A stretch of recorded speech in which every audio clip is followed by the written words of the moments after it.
I'm just laughing at the fact that I hold two phones.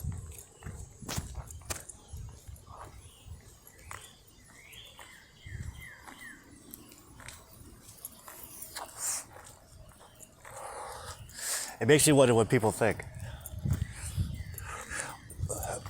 Don't worry about what other people think. Why? That's part of the fun.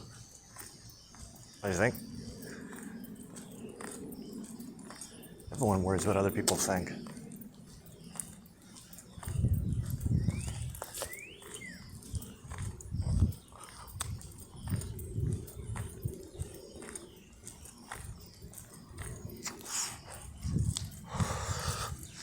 Everyone cares what other people think.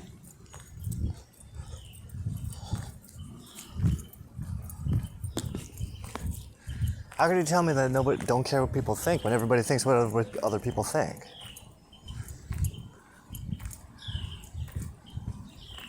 I mean,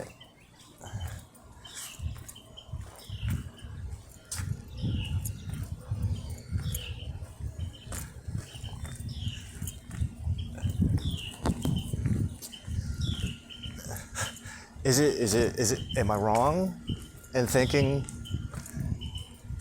that 99.998% of people want other people to think it's a good idea to give them money?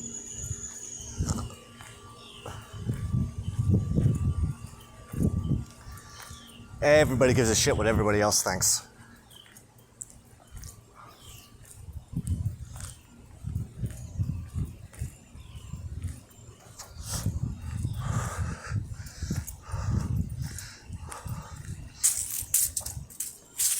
And not necessarily even for the right reasons.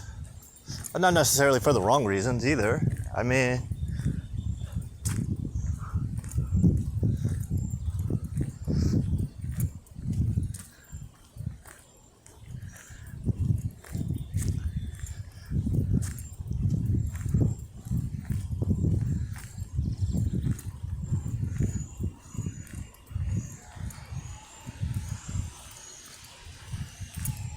even caring what other people think about me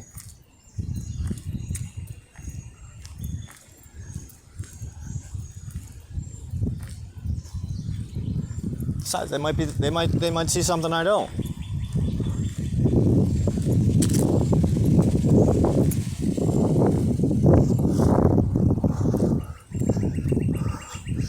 Well, maybe your problem is that you think that people think about you. Well, apparently they do.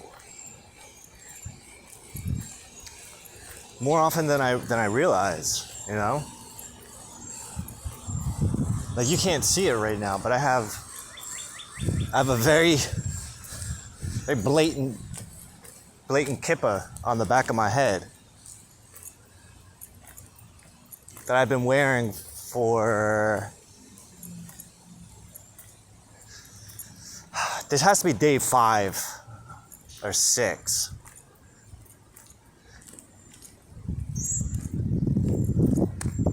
My mother ordered it. My mother ordered it for me.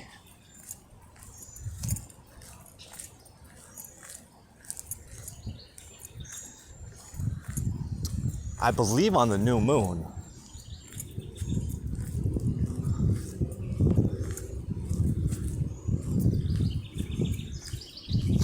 Or the day before or the day following the new moon. The timing was perfect.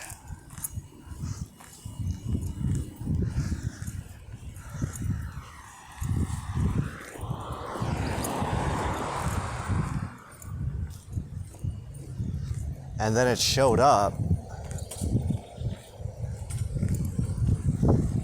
Cancer, new moon. And then it arrived on the first quarter moon just the other day, about 5 days ago. the Libra first quarter moon,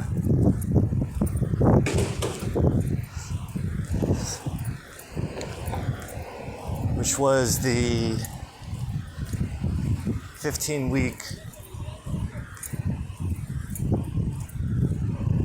It was the 15-week milestone since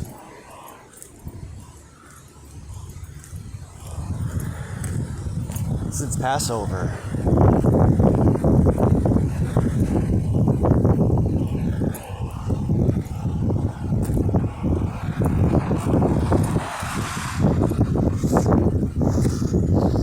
Which from a divine timing perspective is divinely timed. But you can't see it unless you know what I'm talking about.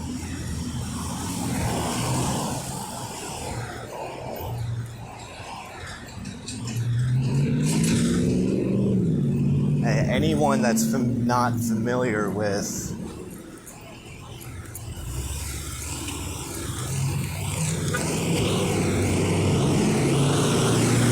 not familiar with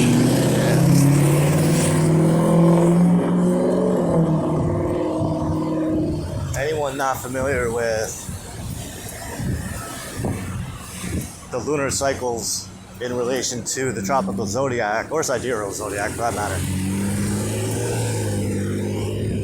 won't be able to see it, because it's one of those things that you have to be looking through a specific lens to be able to see it.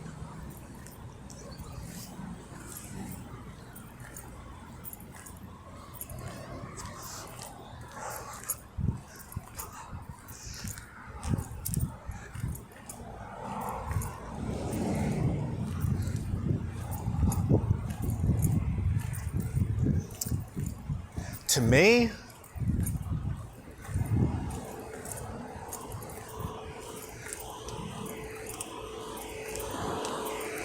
it's glaringly obvious, but that's because my work is predicated on the lunar and solar cycles.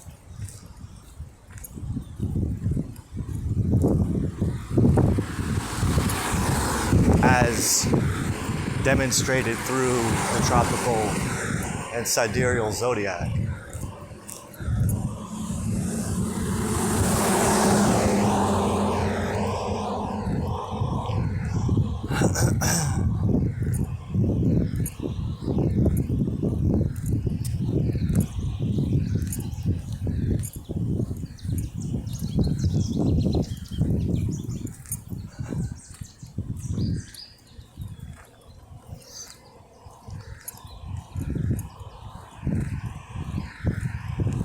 But having worked with them for so long, it's easier for me, it's intuitive for me to recognize the inherent patterns that reveal themselves through that particular lunar cycle. Which, again, anyone not familiar with that system, with those systems, isn't going to be able to see it.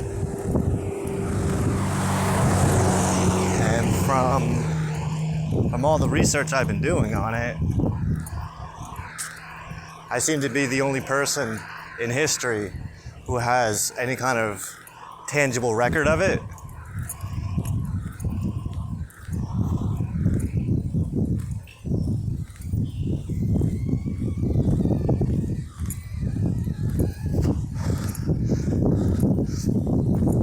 In that it's not talked about ever. There's no books on it.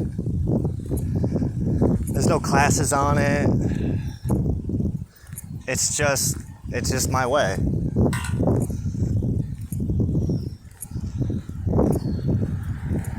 That God set up so that I could find it, so that I could use it.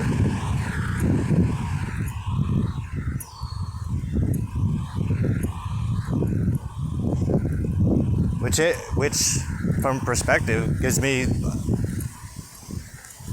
an advantage over everyone else who can't.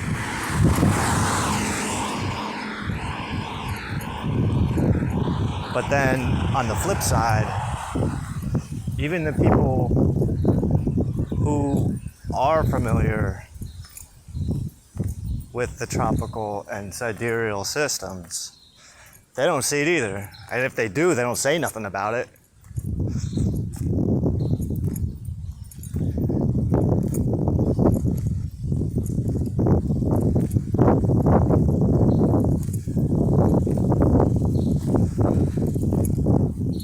Yeah. What's wrong with caring what other people think? Well, what's wrong with thinking about what other people think?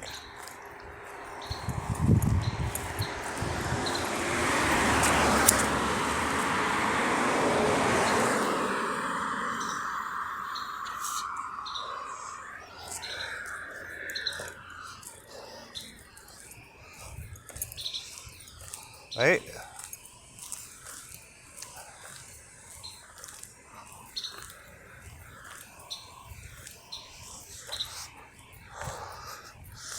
Like my mother, I saw my mother this morning, and she was telling me about what her church thinks about me. Because they told her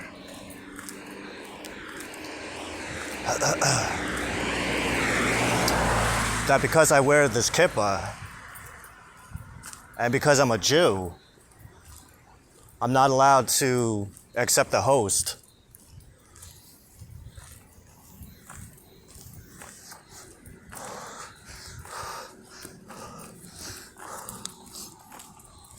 Because they think they know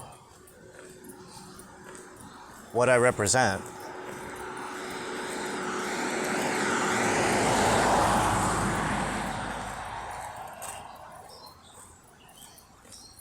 But the funny thing is, the Orthodox Jews also reject me because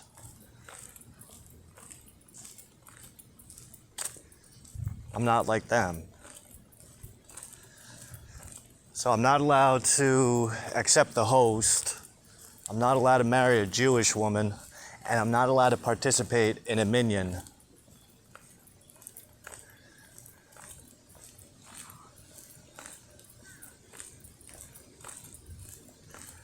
Part of me feels like, so the reason my mother's church even knows that I wear a kippah is because apparently from walking around with it over these past 5 days, and like literally just because I walk around, the people around town who go to the church, they've seen it and they have a problem with it. Because one of the priests brought it up to my mother today. She's pissed.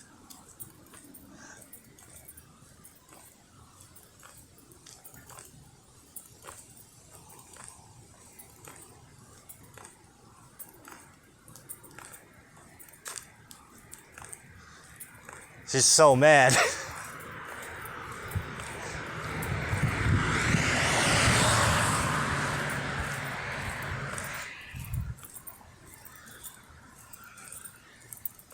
What's going to end up happening that I'm seeing is that what's about to happen is my mother's going to reject the church just like they reject her son, and they're going to blame me for stealing one of their parishioners away.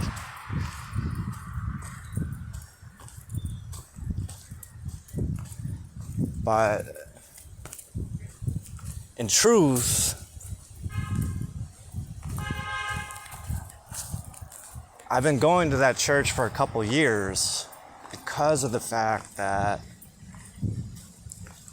I don't recognize Jesus as the Messiah. I recognize myself as the Messiah. So when I go there, for a time, I recognized Rabbi Jesus as being beneath me. So when I'm sitting amongst people who venerate a man who's beneath me that inherently puts them beneath me. But since my mother has been reestablishing her faith, it's coinciding with me learning more about Rabbi Jesus and what he was doing and why, which elevated him, in my perspective, to being my equal.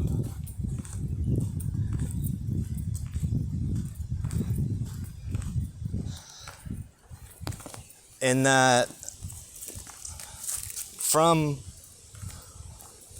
a Jewish perspective, I'm his Messiah, I'm his Savior, I'm his Redeemer.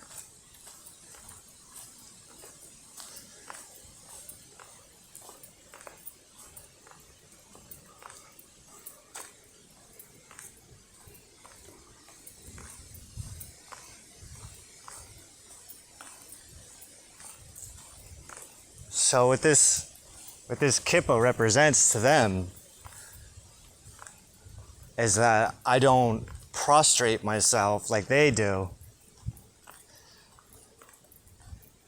And as such, when they prostrate to him, I recognize it and have that they're prostrating to me. And I don't feel wrong about that.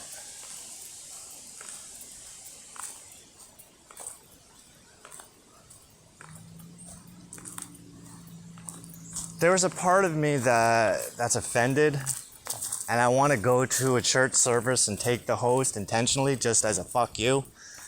And I'm not saying that I'm not going to. I'm not saying that, my Lord, that you aren't going to lead me down a path where I have no choice but to go to the church and accept the host in front of everybody wearing my kippah. Because I know that if I get into line to accept the host, that they won't be able to reject me without causing a bit of a scene.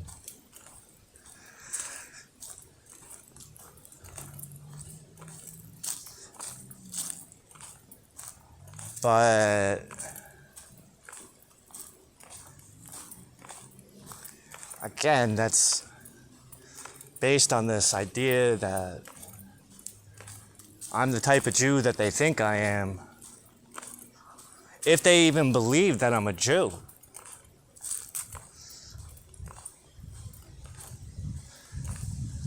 This one lady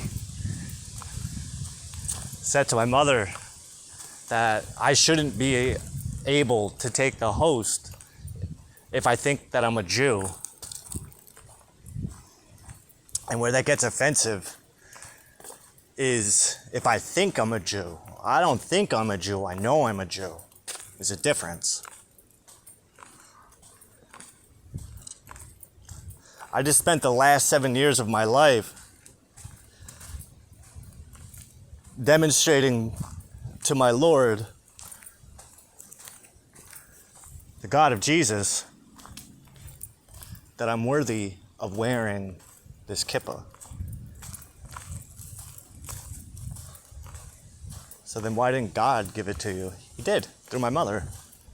God was acting through my mother. I could see that. But I've also read Shar HaBitahon, which gets into great detail on how to recognize and cultivate bitahon within our own experiences, past, present, and future. And there's a whole section devoted to how God acts through other people.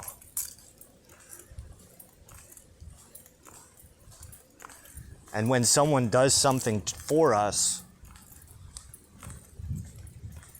that God's using them to serve his will, whether they realize it or not.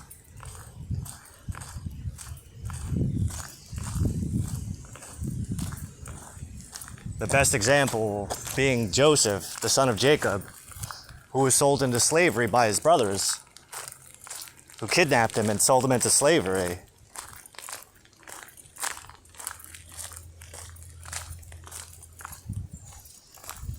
And he later reveals to them, I know that you intended for evil, but God intended for good.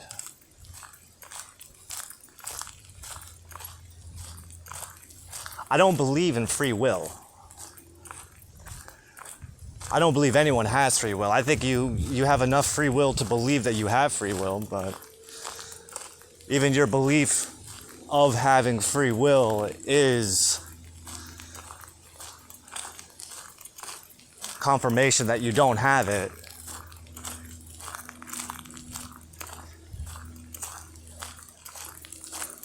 Because if you did, then that means that you can overrule God, which you can't. Because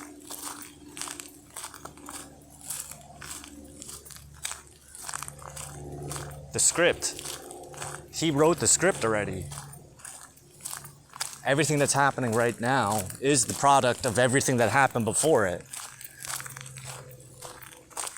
You think you're making a choice right this second, but you're not.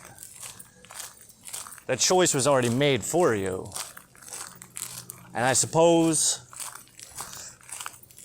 just to keep it fair and balanced, and I don't necessarily not believe this, but the choice is to believe whether you were the one in control or you were not the one in control. In Shara Bitahon, Rabbi explains that free will, what we consider to be free will,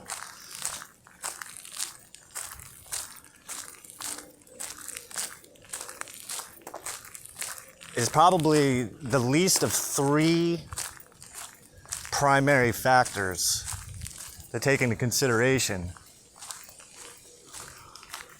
Because there's that inner self who's serving God's will,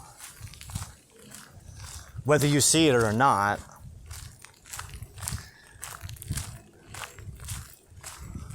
There's the conscious decision to do or not do a thing. But then there's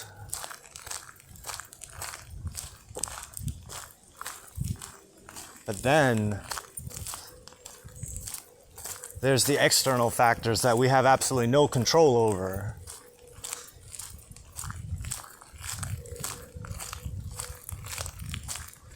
The inner self is like the waypoint that's guiding us to where we're going. The conscious mind makes a decision of whether or not to go this way or that. The external chaos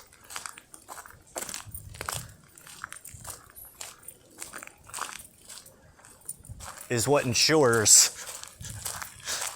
that you go the way that you need to go, not the way that you want to go.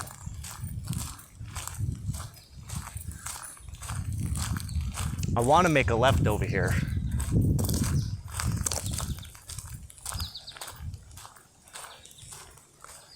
But I'm going to make the choice to go this way.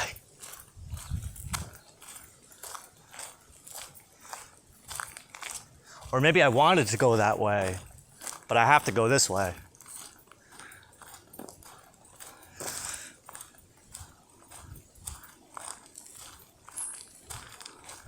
Why do I have to go this way?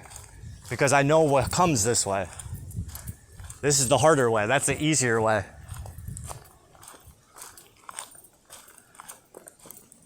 So as much as I want to turn around and go that way, my legs are still going. I can't. And I've done a lot of experimenting with this, especially with cigarettes. I've tried to quit smoking in the past where I can feel the need for a cigarette, and I'll fight it until finally I go into autopilot. I stop fighting it and I just let my body just do whatever the fuck you want at this point, because I can't stop you. And I'll walk right to the store and buy the cigarettes. But what ends up happening is I'll continue walking, and then that walk will lead me to a random encounter with a person, place, or thing that I didn't even realize I needed to experience until after the experience is over. And I get back home and go, good thing I went when I did, right? I remember that happened once for me. My friend, Miss Kim, she was sick.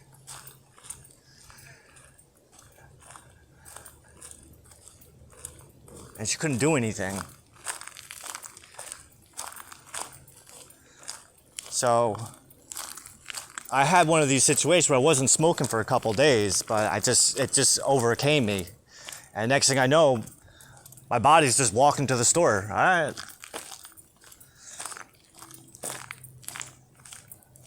So I took advantage of it, and I put on this book that had an Audible, and I was just, fuck it. I'll just walk, smoke, and listen to this book. And there came a point during the walk, I was on the bike trail that sometimes I go on, and I was walking the long way. I was probably about 45 minutes out, so it was going to take me about 45 minutes to get back. And as soon as I got back in the area, it coincided perfectly with a fire truck driving around with the Easter Bunny,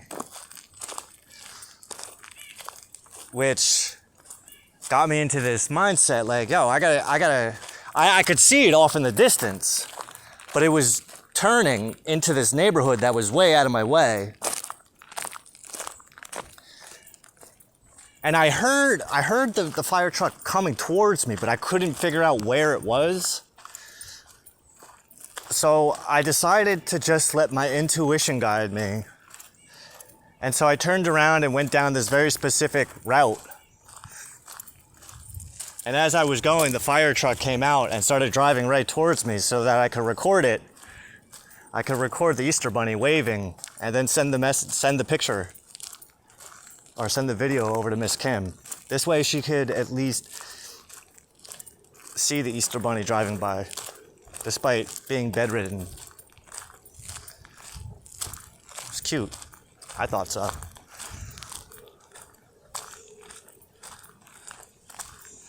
But had I not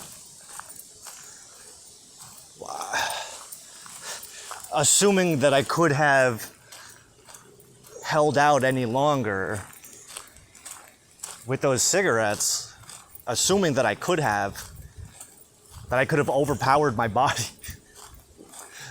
my primal instincts that I needed a cigarette, that if I could have overpowered it for longer than what I did, or even while I was on the walk, if I walked an extra 5 minutes, I would have missed the truck. And I remember when I was walking, I remember having that instinct to go, okay, it's time to turn around now. I have to go home now. All right.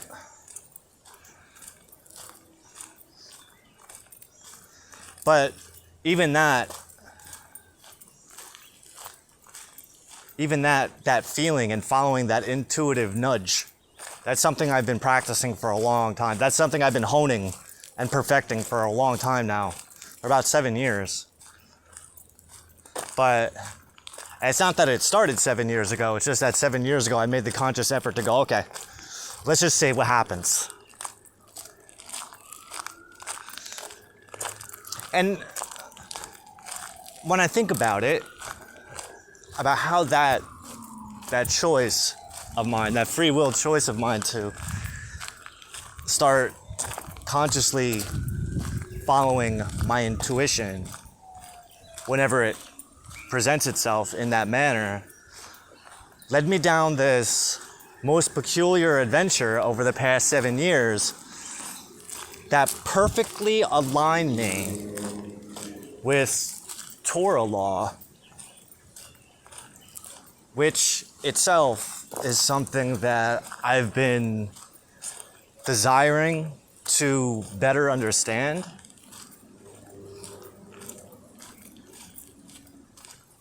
For at least, I don't know, I'd say almost 20 years. But even longer than that, because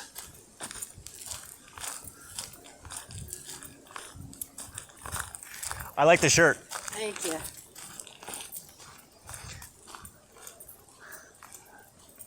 Because I have been called down that path since I was a kid. For longer than I knew to call it Judaism, for longer than I knew it was called Torah, there's always just been this thing pulling me in that direction. And then finally, at the end of 2017, beginning of 2018, I decided to go fuck it. Let's see what happens. If my inner voice is telling me I have to learn Hebrew and I have to learn Torah, all right. It's not like this is something I don't want to do. It's something I want to do.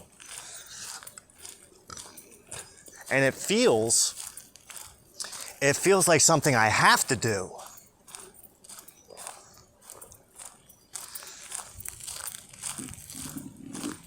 I remember talking to my sister.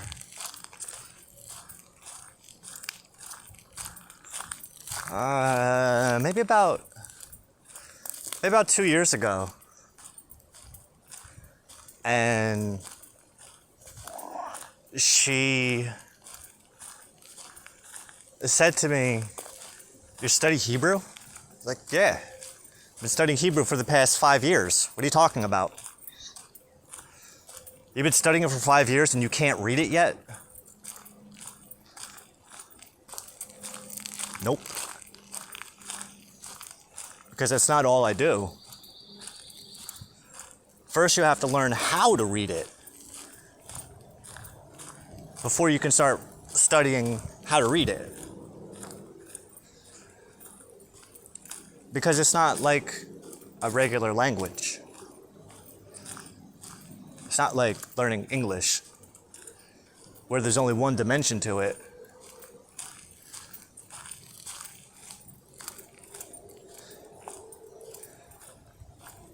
Every letter has a numeric value, every letter has a symbolic value. But then when you look at the alphabet string, the symbolic value of this letter evolves into and out of the symbolic value of the letter before and after it. So the alphabet itself speaks. It has a story to tell. But it's not like a regular story in that it tells you what's happening. It's more of an intuitive understanding of how 1 became 2, became 3, became 4.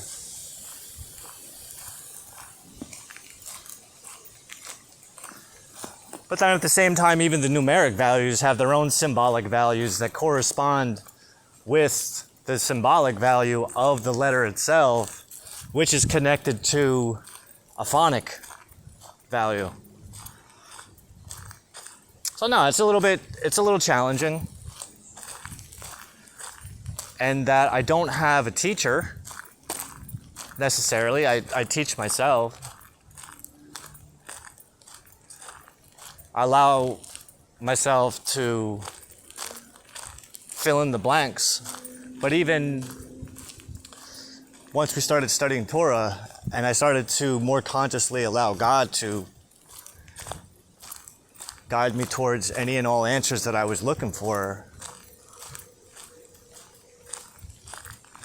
eventually just becomes second nature. I can't necessarily read a Torah scroll, but I don't need to.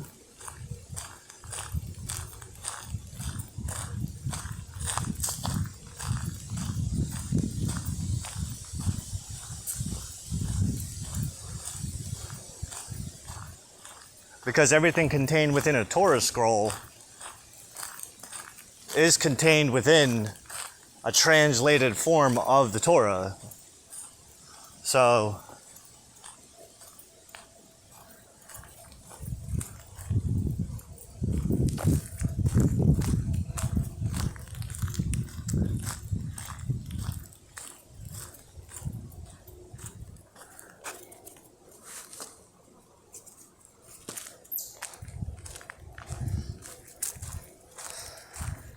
but back to my mother's church, it amuses me that these people, they talk about me because God said to me that they would do that.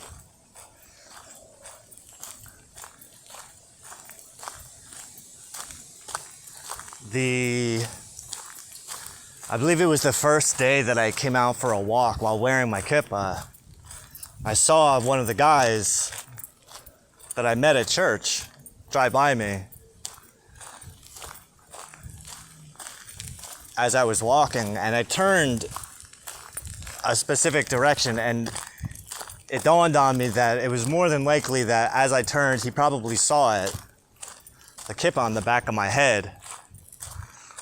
And that eventually word was going to spread that I'm wearing a kippah now. So when my mother told me about this morning, about the lady confronting her, and then today, one of the priests bringing it up to her.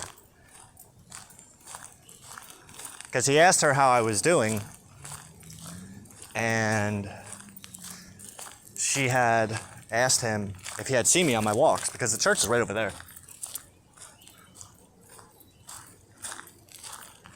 And on a very rare occasion, it's only happened once, I'll bump into the priests while they're on their walks. But when she asked him if he had seen me, he said no. But yet he knew that I'm wearing the kippah. And he said to her that I can't accept the host while wearing the kippah.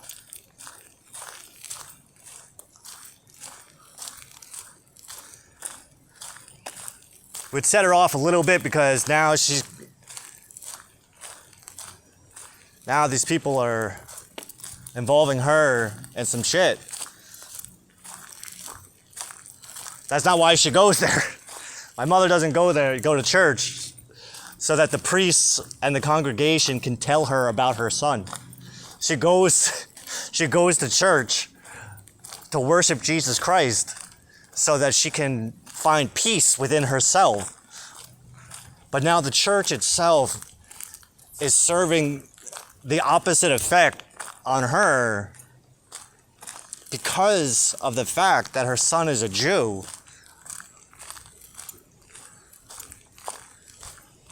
So this actually reinforces a vision that I had as a child, where my dream was, is, and will be, until it's done, to be the person, the man, who destroys the church. For God. Not for Satan, for God. Because Satan doesn't have any kind of control.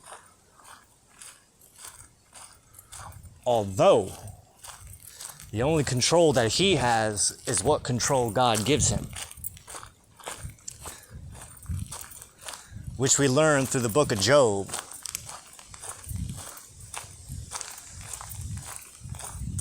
Because God uses Satan just like Santa Claus uses Krampus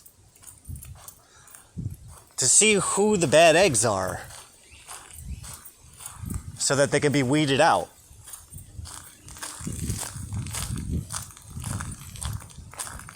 Now, let's bring this back to the church. Who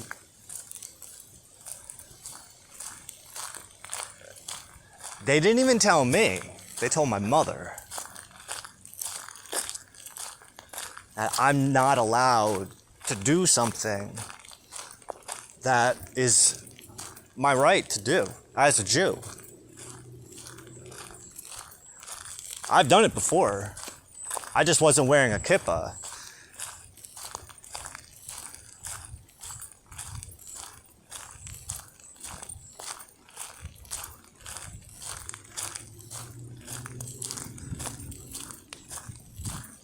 Why is it making me smile?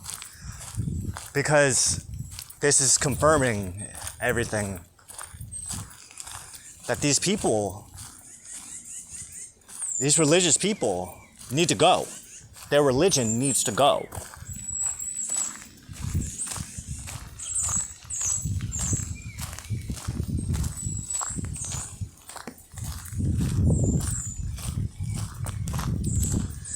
And the Quran even says,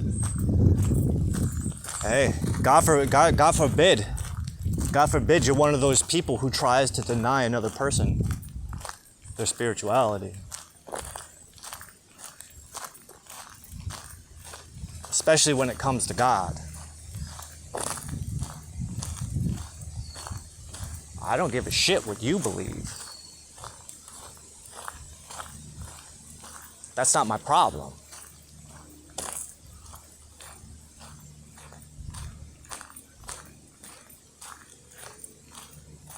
The reason I accept that host has nothing to do with Rabbi Jesus being the Messiah. For me. What that is, that's me showing respect to Rabbi Jesus. Not his parishioners, not his priests, not his church. One priest is all the priests. One parishioner is all the parishioners. A dime a dozen. You can be replaced in a fucking second. And this lady who's causing fucking problems, God has shown me she's about to get replaced with my mother.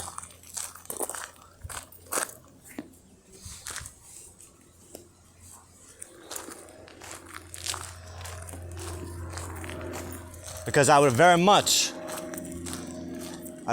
want to go to church so that somebody can tell me. And somebody can tell me, you can't take that. So who?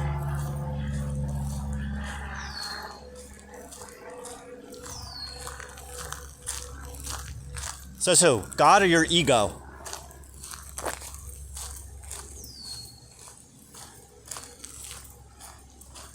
Rabbi Jesus is my brother. I don't worship my brother. Oh. I serve God. I'm more fucking righteous than the whole fucking lot of you people.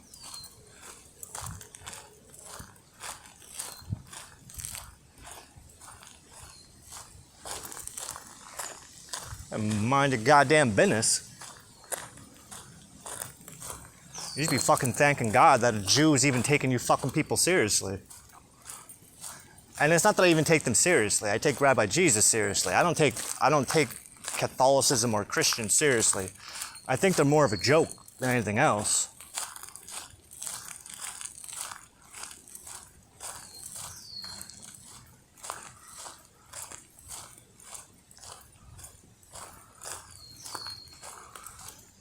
But what I like about this, my Lord, is that I like what you're showing me, is that this is gonna start some shit.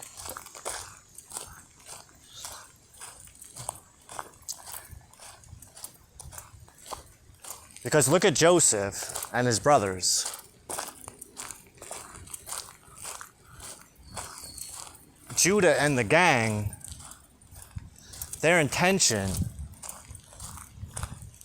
was to get Joseph out of the picture to prevent his dream from coming into fruition.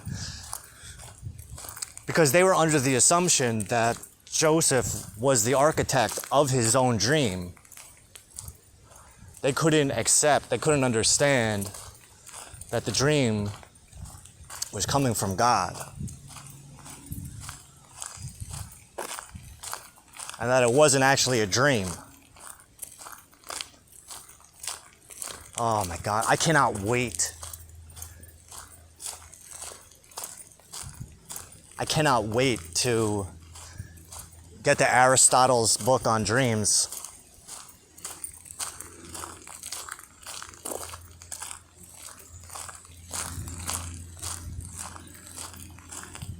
It's just funny. It's funny to me. Like, who the fuck are you?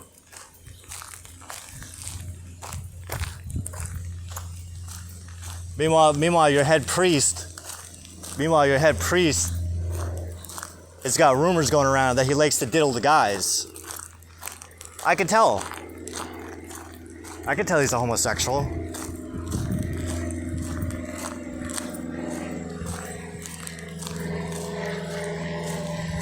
It's not a big secret. He wears it.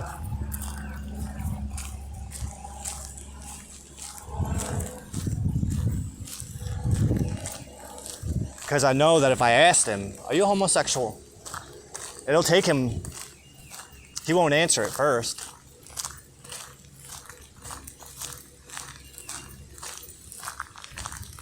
And he'll more than likely kick me out of wherever I am. Get the fuck out of here. Get out of here.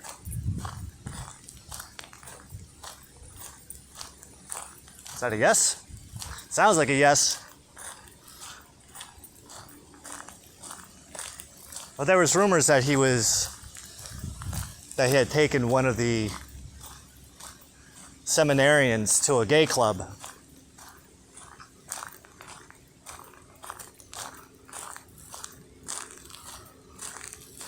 Because apparently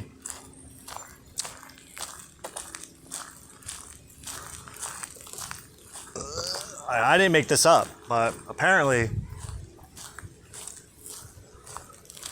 the church is a haven for homosexuality and pederasts. I believe that.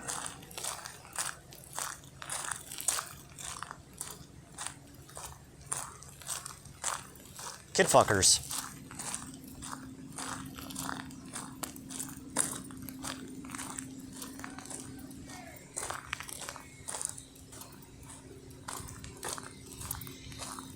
And it's not as if the church has a reputation for being genuine, especially after the death of Paul.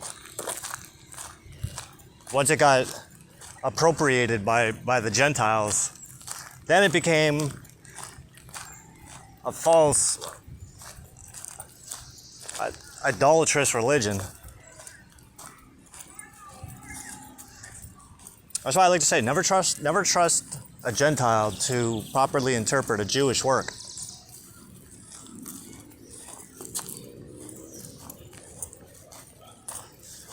Well, I mean, even there, we could say don't even trust a Jew, a so-called Jew, to properly interpret a Jewish work. Jews are even bigger hypocrites than the Christians. Because they're actually the ones that are supposed to know better.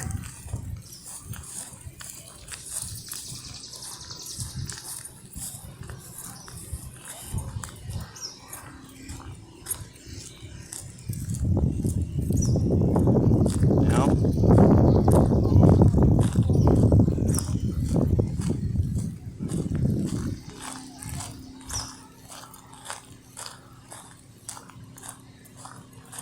I don't have any problems with Muslims though. It's the Jews and the Christians that bother me. Well, the false Jews and the phony baloney Christians.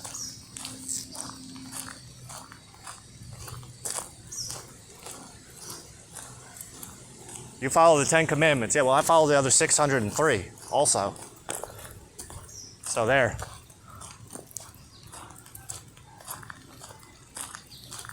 So who's more holier than thou?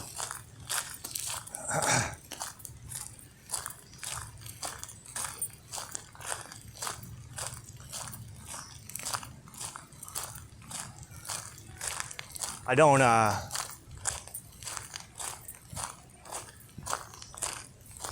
don't necessarily hide my self-righteousness. I wear it on the back of my head. Just that way you know exactly what you're getting yourself into.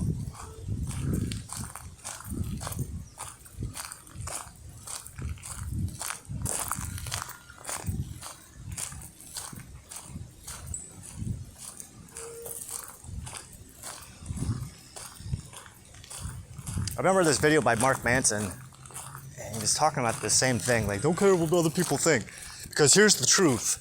Nobody's talking about you. Nobody cares about you. That's not true.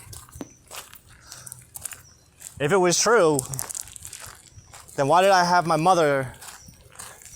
my mother accosted twice by a priest, at least that she told me about, by a priest and just some fucking rando parishioner?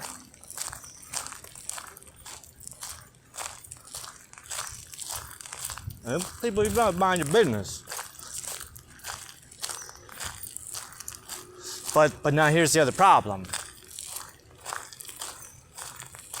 And it's not really a problem. It's just ironic. And that's why I'm looking forward to seeing how this all plays out. Because King Solomon teaches straight up, don't curse a servant in front of his master. Otherwise, he will curse you, and his will be more potent. See, Torah law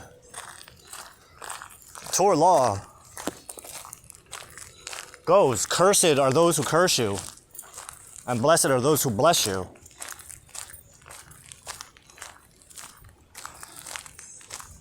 When we incorporate the principles of Rabbi Jesus, love your enemy like you would love yourself.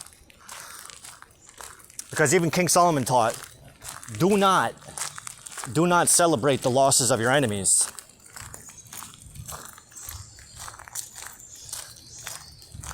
Because that shit will come right back on you. And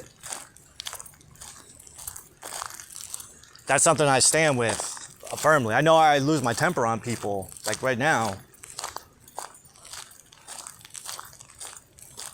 But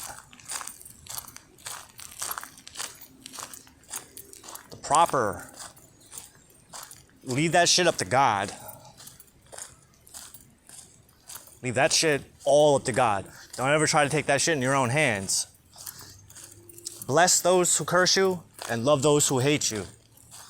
I love you, Kathy. Bless you. I love you, Father Aldrin. Bless you. My Lord, bless Father Aldrin and Kathy.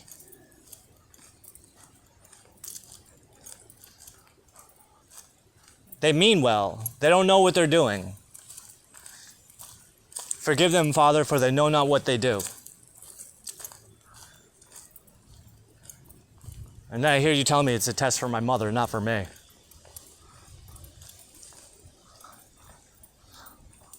Why is it that everybody rejects my son?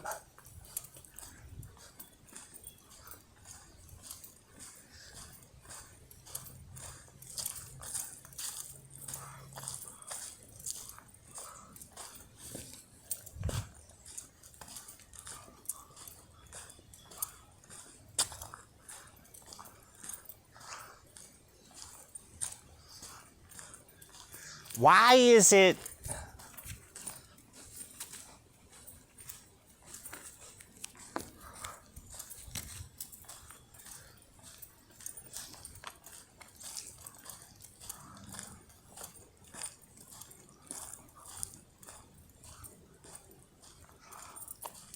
Wait, but if it's a test for my mother, then inherently it's a test for me as well because I am my mother.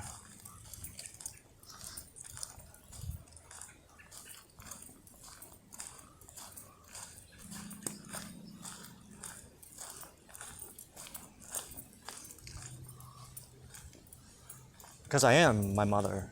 So that would be a test for me. Bless my mother with the insight to see the value, the positive side of this. Are you going to donate to a church that rejects your son?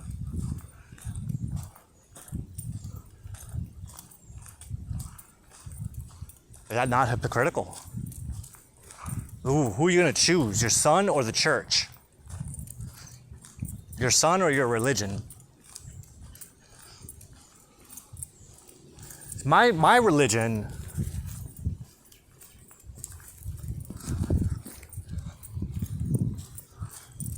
is the religion of Abraham and the patriarchs and the prophets.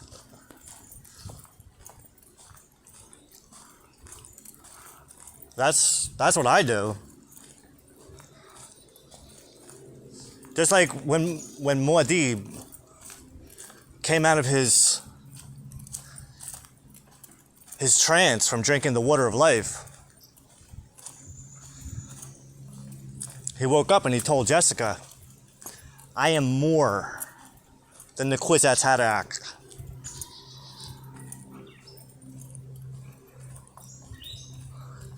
That name doesn't even cover a fraction of what the fuck I can do and who I am and what I am.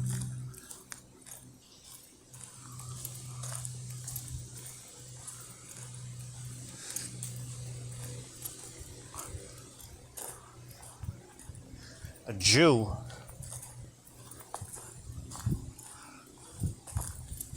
I'm doing the entire Jewish nation a great honor just by calling myself a Jew, by acknowledging my Jewish ancestry. You're welcome. Just like I'm doing these people a service by even stepping foot into that fucking church and accepting the host in acknowledgement and respect to my Catholic roots ancestry as well.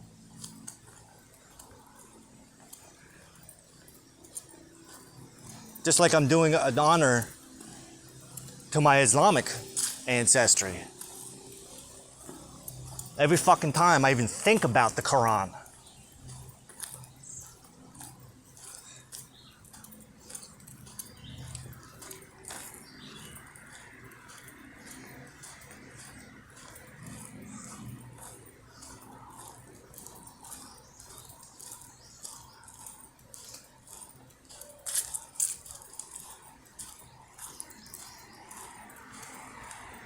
Yeah.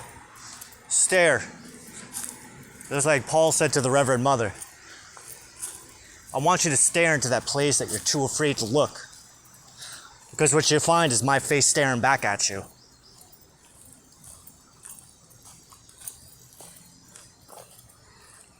I'm a nasty prick. My father knew that. Nasty motherfucker. Jeez.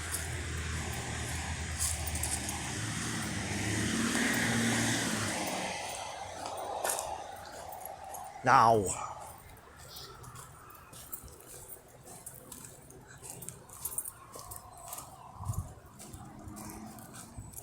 No, I'm not nasty. I have little patience for shit. I have so much patience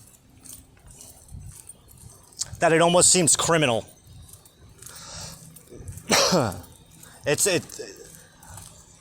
When I think about all of the things that people have said and done behind my back, and no one will ever do anything to my face. Ever.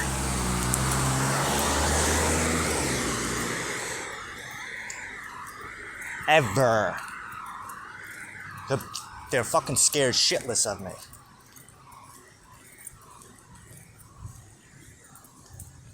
My ex-wife and her boyfriends, my son and his friends, their family.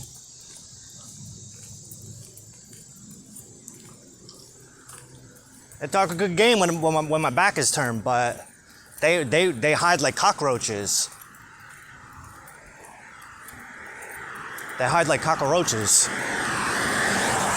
when I knock at the door. You know what I mean? But this also goes for people who I used to call my friends.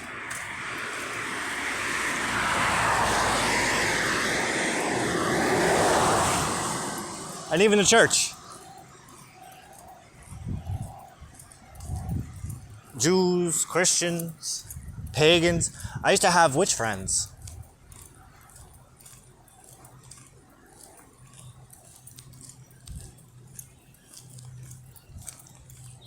I used to participate in Mia Magic's circle. Mia Magic's witch circle. And you know, I thought it would be appropriate, like, you know what? I'm the only fucking guy here. Wouldn't it make sense if we partner up or something? So I remember she did a video once. She did a video once about how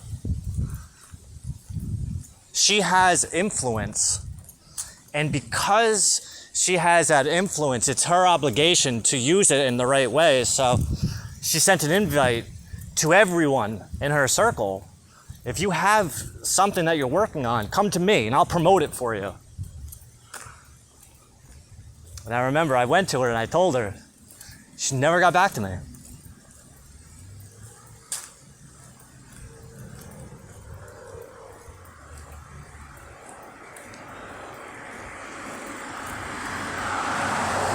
And I remember when she started to cater her retreats just so women, for women only.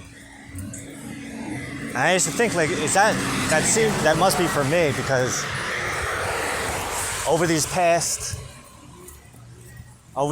8, 9, 10 months, I'm the only man that's actually completed anything.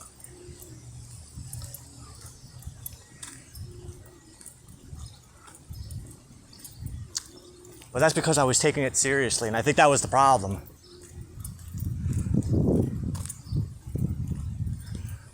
I take things seriously, and it's, I don't know if it's intimidating or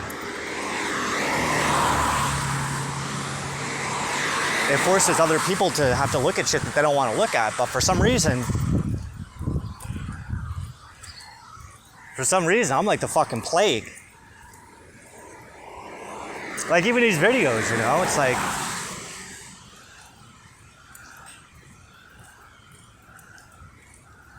they predominate 99.998% of all the videos that I've done over the last 7 years. You know how many views they have? 0. 99.998%. Not 100%, but close.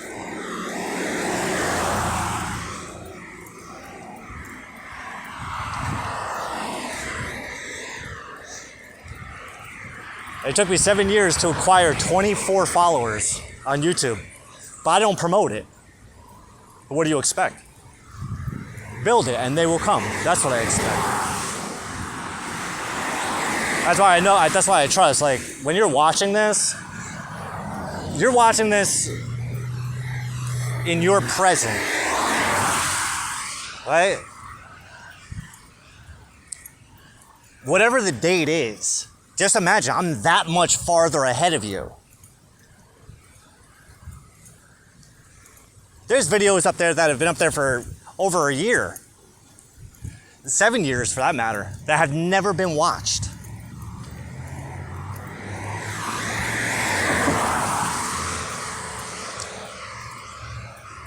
hundreds of hours of content that nobody has ever seen, that nobody even knows exists. I say nobody, I'm generalizing. And if they do, they don't say nothing.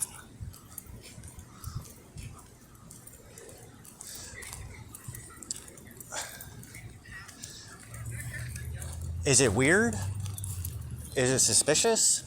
Is it like creepy? Yeah.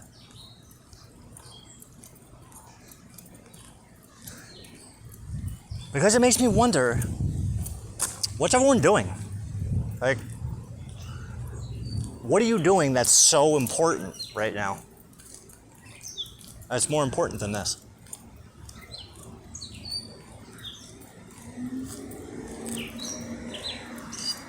Yeah?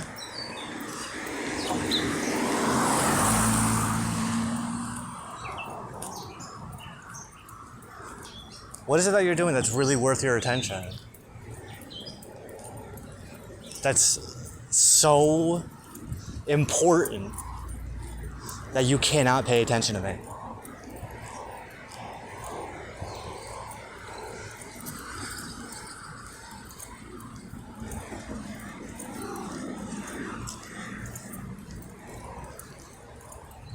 Do you feel like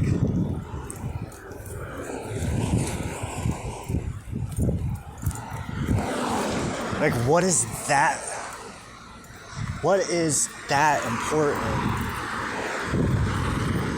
What is more important than me and what I'm doing?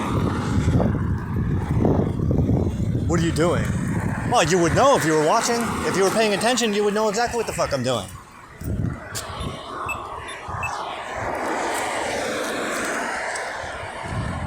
Kind of just taking the reins on things and going, fuck it, you know what?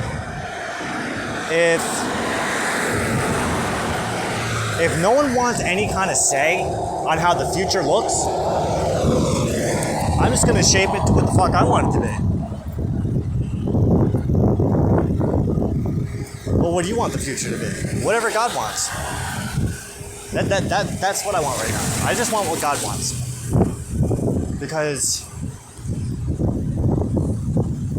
if I want what I want, the entire universe is going to get burned to ash. That's not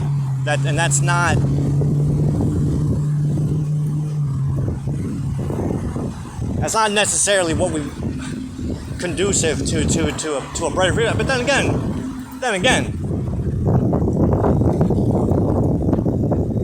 what am I to say? I'm kind of just assuming. Maybe that's exactly what precipitates a better and brighter future for the whole of humanity, right?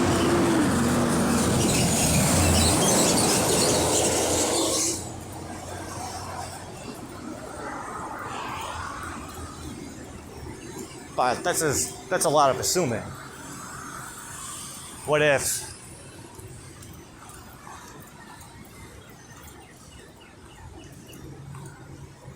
But then at the same time, if I can't burn everything to ash, then money, sex, drugs, food, clothes, materialistic shit.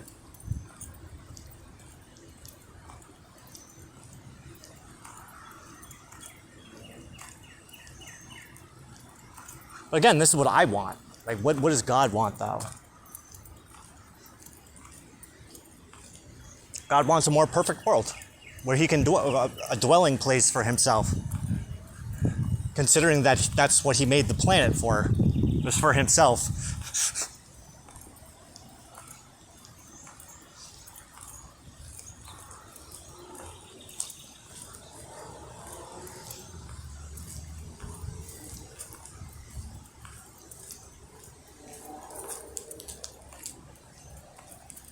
And ironically,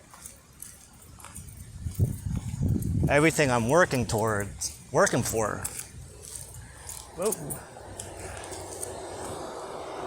is everything that all of the religions claim to be working towards.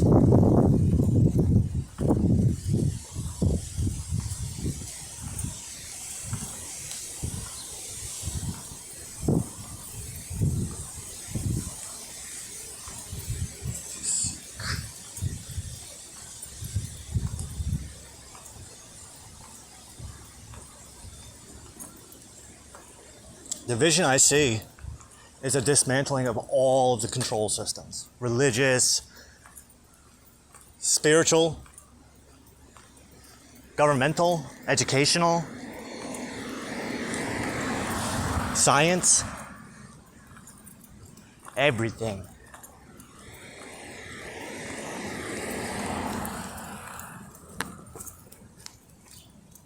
It's like Alfred said, some men just want to watch the world burn. I'm one of them. But, and there's a big but there,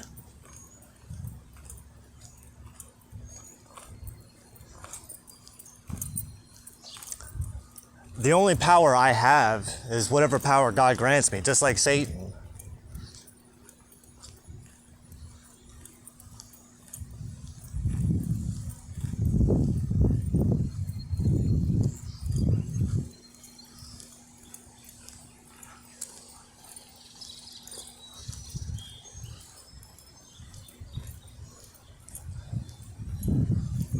Not.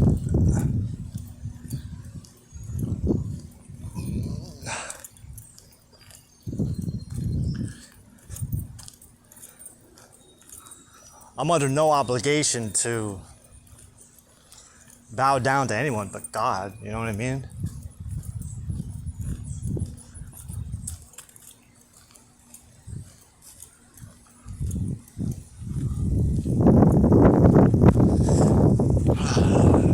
Another time this turns into this. Yeah, but you know what?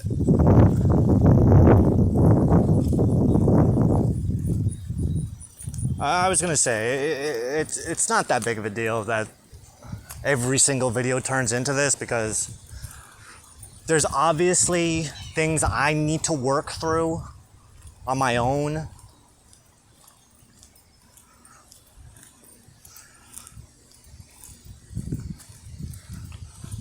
And what we're doing right now is exactly that. Just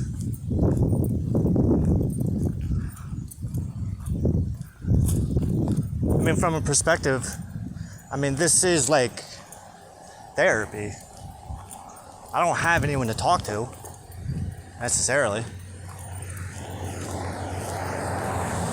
Not without someone chiming in and give me whatever opinion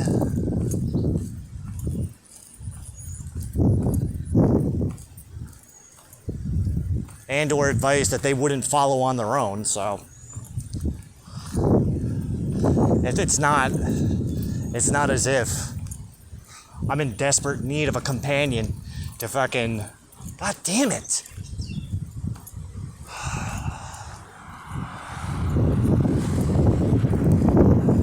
Nothing, I just try to avoid my mother because, like, I don't want to talk to her. It's not her, it's me. I just don't want to talk. And it's not about talking with her, it's about listening, and I don't want to listen. Because it's just fucking complaining. I don't like listening to other people complaining. And that's all she does.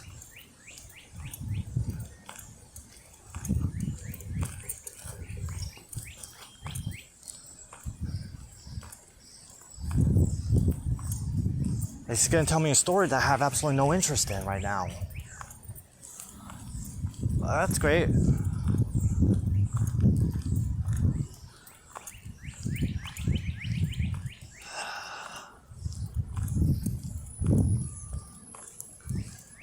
Not gonna ask me, do you wanna go somewhere? No, I'm fucking hot.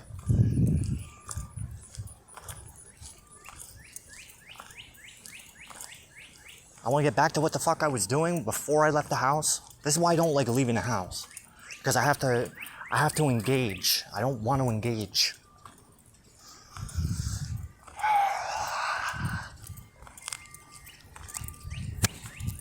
Thank you, Hashem. Thank you for the opportunity to engage. I can't wait. I love you too.